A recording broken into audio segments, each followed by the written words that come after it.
ಜಿಲ್ಲಾಸ್ಪತ್ರೆಯಲ್ಲಿ free CT scanning ಹಾಗೂ MRI scanning ಬಂದ್ ಆಗ್ತಾ ಇದ್ದಂತೆ ಬಡ ರೋಗಿಗಳು ಪರದಾಡೋದಕ್ಕೆ ಶುರು ಮಾಡಿದ್ರು. ಈ ಬಗ್ಗೆ ನ್ಯೂಸ್ 18 ನಿರಂತರ ವರದಿ ಪ್ರಸಾರ ಮಾಡ್ತಿದ್ದಂತೆ ಸರ್ಕಾರ ಎಚ್ಚೆತ್ತಿದೆ.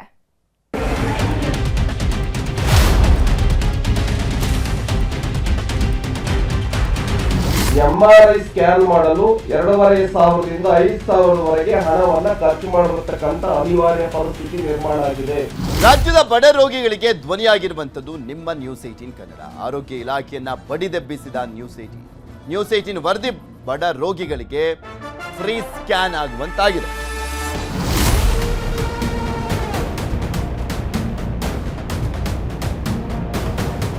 ಸರ್ಕಾರಿ ಆಸ್ಪತ್ರೆಗಳು ಅಂದ್ರೆ ಬಡವರ ಪಾಲಿನ ಸಂಜೀವಿನಿ.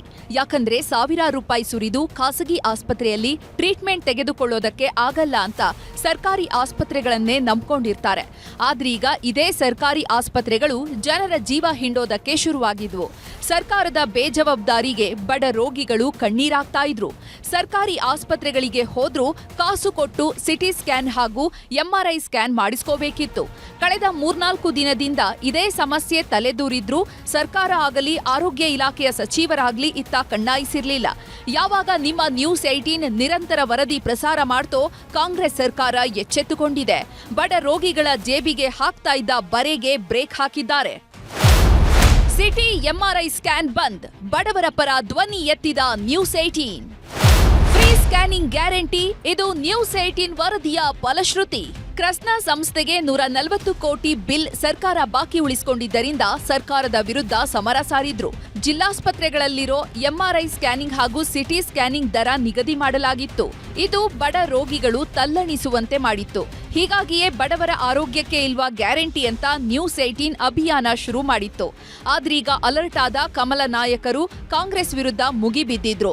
ಈ ಬಗ್ಗೆ ಎಕ್ಸ್ನಲ್ಲಿ ಪೋಸ್ಟ್ ಹಾಕಿದ ಬಿಜೆಪಿ ಸಚಿವ ದಿನೇಶ್ ಗುಂಡೂರಾವ್ ನಿರ್ಲಕ್ಷ್ಯದಿಂದ ಆರೋಗ್ಯ ಇಲಾಖೆ ಐಸಿಯು ಸೇರಿದೆ.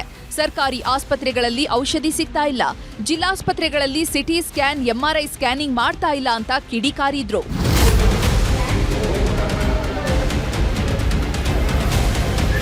ಯಾವಾಗ ಎಲ್ಲಾ ಕಡೆ ಆಕ್ರೋಶ ವ್ಯಕ್ತವಾಯಿತೋ ಆರೋಗ್ಯ ಸಚಿವರು ಅಲರ್ಟ್ ಆಗಿದ್ದಾರೆ.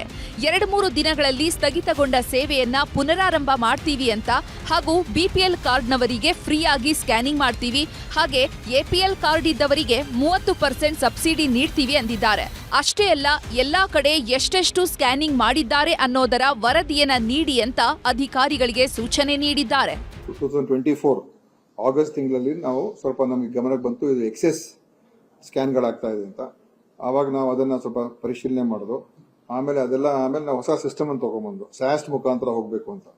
ಅದು ಮಾಡೋದ ನಂತರ ಏನು ಹಿಂದೆ ಸ್ಕ್ಯಾನ್ಗಳಾಗ್ತಾ ಇತ್ತು ಆಲ್ಮೋಸ್ಟ್ 30 to 40% ಕಮ್ಮಿ ಆಗೋಯ್ತು. ಅದು ನಾವು ಕೊಡಕ್ ಬರಲ್ಲ ಅಂತ ನಾವು ಹೇಳ್ಬಿಟ್ಟಿದ್ದೀವಿ. ಒಟ್ನಲ್ಲಿ ರಾಜ್ಯದಲ್ಲಿ ಬಂದ್ ಆಗಿದ್ದ ಫ್ರೀ ಸಿಟಿ ಸ್ಕ್ಯಾನಿಂಗ್ ಹಾಗೂ ಎಂಆರ್ಐ ಸ್ಕ್ಯಾನಿಂಗ್ ಸಮಸ್ಯೆಗೆ ಸರ್ಕಾರ ಪರ್ಯಾಯ ಮಾರ್ಗ ನೀಡಿದೆ. ಈ ಮೂಲಕ ಬಡ ರೋಗಿಗಳ ಧ್ವನಿಯಾದ ನ್ಯೂಸ್ 18 ವರದಿಗೆ ಫಲಶ್ರುತಿ ಸಿಕ್ಕಂತಾಗಿದೆ.